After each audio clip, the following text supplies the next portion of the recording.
Hi hello ನಮಸ್ಕಾರ. ಇವತ್ತಿನ ವಿಡಿಯೋದಲ್ಲಿ ಒಂದು PDF ಫೈಲ್ ಅನ್ನು ಹೇಗೆ ರೊಟೇಟ್ ಮಾಡಿ ಪರ್ಮನೆಂಟ್ ಆಗಿ ಸೇವ್ ಮಾಡೋದು ಅಂತ ತಿಳ್ಕೊಳ್ಳೋಣ. ಈಗ ನೋಡ್ಬೋದು ನೀವು ಇಲ್ಲಿ ಸ್ಯಾಂಪಲ್ PDF ಅಲ್ಲಿ ಕೆಲವೊಂದು PDF ಫೈಲ್ಗಳು ಸರಿಯಾಗಿ ರೊಟೇಟ್ ಆಗಿರುವುದಿಲ್ಲ. ಅಂತ ಸಂದರ್ಭದಲ್ಲಿ ಅದನ್ನ ಓದ್ಲಿಕ್ಕೆ ಅನುಕೂಲವಾಗುವ ಹಾಗೆ ಹೇಗೆ ರೊಟೇಟ್ ಮಾಡಿ ಪರ್ಮನೆಂಟ್ ಆಗಿ ಸೇವ್ ಮಾಡೋದು ಅಂತ ತಿಳ್ಕೊಳ್ಳೋಣ.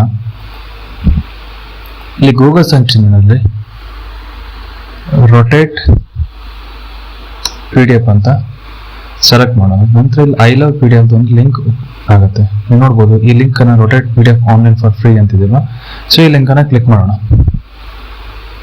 ಈ ಕ್ಲಿಕ್ ಮಾಡಿದ ನಂತರ ಈ ಪೇಜ್ ಓಪನ್ ಆಗುತ್ತೆ.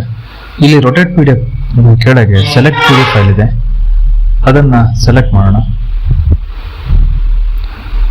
ಅದನ್ನ ಸೆಲೆಕ್ಟ್ ಮಾಡಿ ಡೆಸ್ಕ್ಟಾಪ್ ಅಲ್ಲಿ ಸ್ಯಾಂಪಲ್ 3 ಇದೆಯಲ್ವಾ, ಈ ಫೈಲ್ ಅನ್ನು ಅಂದ್ರೆ ಇದನ್ನೇ ನಾವು ರೊಟೇಟ್ ಮಾಡಬೇಕಾಗುತ್ತೆ. ಸೊ ಈ ಫೈಲ್ ಅನ್ನು ಸೆಲೆಕ್ಟ್ ಮಾಡೋಣ.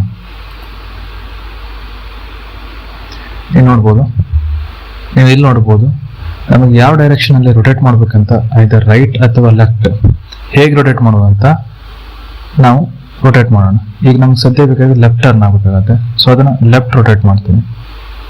ನೋಡ್ಬೋದು ಇವಾಗ ಸರಿಯಾಗಿ ಓದ್ಲಿಕ್ಕೆ ಅನುಕೂಲವಾಗುವ ತರ ರೊಟೇಟ್ ಆಗಿದೆ. ನಂತರ ರೊಟೇಟ್ PDF ಬಟನ್ ಇದೆಯಲ್ಲ, ಅದರ ಮೇಲೆ ಕ್ಲಿಕ್ ಮಾಡ್ತೀನಿ. ಕ್ಲಿಕ್ ಮಾಡಿ ಡೌನ್ಲೋಡ್ ರೊಟೇಟೆಡ್ ಫೈಲ್ ಅಂತ ಕ್ಲಿಕ್ ಮಾಡ್ತೀನಿ. ನೋಡ್ಬೋದು ಈ ಫೈಲ್ ಡೌನ್ಲೋಡ್ ಆಗಿದೆ. ಇದನ್ನು ಓಪನ್ ಮಾಡ್ತೀನಿ. ನೋಡಿ, ಇದು ಓದಲಿಕ್ಕೆ ಅನುಕೂಲವಾಗಿರುವ ಹಾಗೆ ರೊಟೇಟ್ ಆಗಿದೆ. ಇದು ಸ್ಯಾಂಪಲ್ ಅನ್ನೋದು, ಇದು ನಮ್ಮ ಒರಿಜಿನಲ್ ಫೈಲು. ಇದು ರೊಟೇಟ್ ಆಗಿರುವಂತ ಫೈಲ್.